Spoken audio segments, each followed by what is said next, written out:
Assalamualaikum warahmatullahi wabarakatuh. Halo teman-teman semua. Perkenalkan, nama saya Sinta Syara Kirana dengan NIM 2510911120020. Jadi pada video kali ini saya akan membahas salah satu materi fisiologi yang menurut saya sangat menarik dan juga menakjubkan, yaitu tentang sistem konduksi jantung dan bagaimana jantung dapat bekerja secara teratur tanpa henti selama hidup manusia. Jadi kalau kita pikir-pikir, setiap hari kita melakukan banyak aktivitas seperti berjalan, kemudian belajar, berbicara, bahkan tertidur. Tetapi di balik semua aktivitas itu, ada satu organ yang terus bekerja tanpa pernah berhenti, yaitu organ jantung. Bahkan saat kita tidur pun, jantung itu tetap berdetak untuk mempertahankan kehidupan kita. Dan yang paling luar biasanya adalah, kita itu tidak perlu menyuruh jantung untuk berdetak, karena otot dari jantung itu bersifat involunteer. Jadi topik ini menurut saya sangat menarik karena jantung itu merupakan organ yang bekerja terus-menerus selama manusia hidup. Dan tanpa kita sadari, setiap detiknya itu jantung memompa darah ke seluruh tubuh untuk membawa oksigen dan nutrisi yang dibutuhkan oleh sel-sel tubuh. Di balik denyut jantung yang terlihat sederhana, ternyata terdapat mekanisme fisiologis yang sangat teratur dan juga kompleks. Mari kita bahas mengenai fisiologis dari sistem konduksi jantung. Baik, sebelum memasuki pembahasan yang lebih mendalam mengenai sistem konduksi jantung, jadi saya akan menjelaskan mengenai penjelasan umum dari sistem konduksi jantung. Jadi, secara fisiologi, jantung itu dapat berdetak karena dia memiliki sistem konduksi atau sistem dari penghantar impuls listrik. Yang dimana sistem inilah yang mengatur irama denyut jantung sehingga jantung itu dapat berkontraksi dan memompa darah secara terkoordinasi. Proses ini dimulai dari bagian yang disebut sebagai sinoatrial node atau disebut sebagai SA node. Nah, jadi sinoatrial node itu berada di sini, yaitu pada bagian atrium kanan di bagian atrium, dan sinoatrial node atau SA node ini disebut juga sebagai pacemaker utama dan juga sebagai pacemaker alami dari jantung. Kenapa? Karena pacemaker ini bagian yang mampu menghasilkan impuls listrik yang sendiri secara otomatis. Jadi sebenarnya sumber awal utama dari denyut jantung itu berasal dari sinoatrial node atau SA node ini.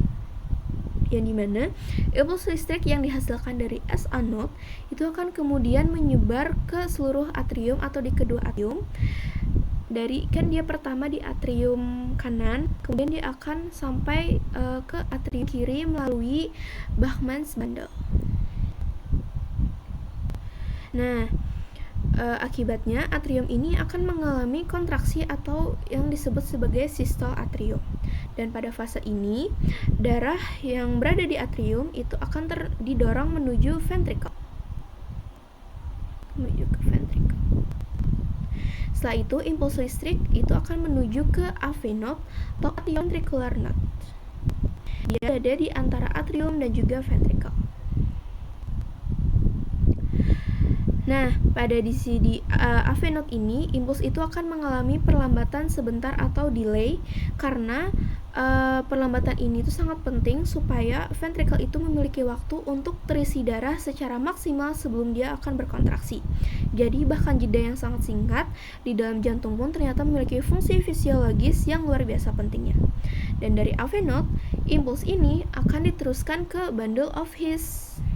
Dari sini dia akan ke bundle of His. Lalu dari bundle of His dia akan menuju cabang kanan dan juga cabang kiri, yang dimana di cabang-cabangnya ini ada yang namanya itu serabut Purkinje. Dan serabut Purkinje akan menyebarkan impuls ke seluruh dinding ventricle sehingga ventricle dapat berkontraksi secara kuat dan serentak. Kontraksi ventricle ini disebut sebagai systole ventricle. Jadi pada saat sistole ventricle terjadi, darah dipompa keluar dari jantung. Misal, darah dari ventricle kanan itu akan dipompa menuju paru-paru melalui arteri pulmonalis untuk mendapatkan oksigen. Sedangkan darah dari ventricle kiri, dia itu akan dipompa menuju aorta lalu diedarkan ke seluruh tubuh. Kemudian setelah darah dipompa keluar jantung itu memasuki fase relaksasi yang disebut sebagai diastole. Jadi pada fase diastole ini, ruang-ruang jantung itu akan kembali terisi darah, di bagian atriumnya untuk mempersiapkan denyut berikutnya. Jadi sebenarnya denyut jantung yang kita rasakan itu merupakan hasil dari siklus yang terus-menerus berulang, seperti awalnya itu dari pembentukan impuls listrik pada SA0 di bagian sini. Kemudian dia akan melakukan kontraksi atrium. Sehabis dari kontraksi atrium, dia akan melakukan kontraksi ventricle. Lalu dia akan relaksasi jantung. Dan semua itu terjadi terus-menerus selama kita hidup. Dan dalam 1 menit, jantung manusia itu bisa berdetak sekitar 60-100 kali. Artinya dalam 1 hari, jantung itu bisa berdetak lebih dari 100.000 kali. Dan kalau dihitung selama bertahun-tahun kehidupan manusia, jumlah denyut jantung itu benar-benar luar biasa banyaknya. Dan lebih hebatnya lagi, semua itu berlangsung secara otomatis tanpa kita sadari karena sifat dari otot jantung sendiri adalah involunteer. Dan selain sistem konduksi listrik, jantung juga memiliki katup-katup yang menjaga agar darah itu tetap mengalir satu arah.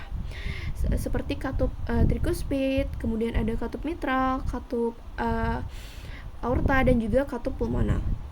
Jadi mana katup ini akan membuka dan menutup sesuai perubahan tekanan di dalam jantung. Dengan adanya katup, darah ini tidak mengalir balik ke ruang yang sebelumnya. Misalnya darahnya udah di ventricle, dia tidak akan bisa balik ke atrium lagi. Dan menurut saya, koordinasi semua sistem ini benar-benar luar biasa, karena jika salah satu bagian itu terganggu, misalnya impuls listriknya itu tidak berjalan normal atau katup tidak bekerja dengan baik, maka fungsi jantungnya juga akan terganggu. Dari sini saya merasa bahwa mempelajari fisiologi itu bukan hanya sekedar menghafal teorinya, tetapi kita belajar memahami bagaimana tubuh manusia itu bekerja dengan sangat detail dan juga sempurna. Jadi melalui pembelajaran fisiologi ini, saya jadi semakin sadar bahwa kesehatan adalah nikmat yang sangat besar dari Allah Subhanahu wa Ta'ala, dan menurut saya, rasa kagum terhadap sistem tubuh manusia juga menjadi bentuk rasa syukur kita kepada Sang Pencipta.